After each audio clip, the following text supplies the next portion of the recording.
So if I will compare the liquidity among the three markets all the time, I would say RMB onshore bond market has the best liquidity, even in stressful times. Say, for example, in March 2020, when the global market have a liquidity freeze, even like US Treasury, B offer can be as wide as 5 basis points. So at the time, in the China onshore bond market is functioning normally, and you can always get the liquidity if you hold high quality paper. So in offshore market, it's the same thing. If you hold good quality paper, liquidity is there. The poor quality paper, liquidity is not there. So it's very common. But if you compare all the three markets, so I would say, the China onshore, for the China issuer market, so the domestic onshore bond market has the highest liquidity, best liquidity, and the highest quality of it if you compare even the default rate, etc.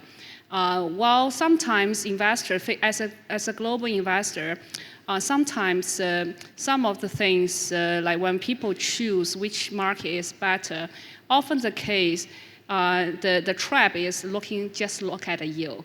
Because actually there's no free lunch in the world, right? Why this yield is higher, definitely there's something compensate for that. In fact, if you look at the three market itself, the best return market is the lowest yielding market.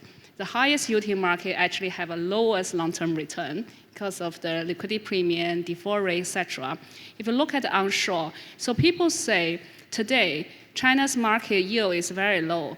But based on my own investment experience, the market has always been about 5% return market in CNY terms over the past 10 years. Either it coming from the carry, or now it is half carry and half coming from the rally of duration and roll down. So you can still get your 5%. And from global investor perspective, now if we hedge back to US dollar, depends on the onshore hedging or it's offshore hedging, you can pick up 3 to 4%. So that means this market is about, to US dollar-based investor, it's a market for 8 to 9% return for a single A-rated international rating market. So, and with a very low volatility around that 2%. So your Sharpe rate is extremely high. So last year is about 8-9%, and this year is on track to 8-9%. And then we see it going forward, it could be similar from that. So it's from total return perspective. So we will think the China onshore bond market is very attractive. So don't just look at the yield itself. So think about the total return perspective.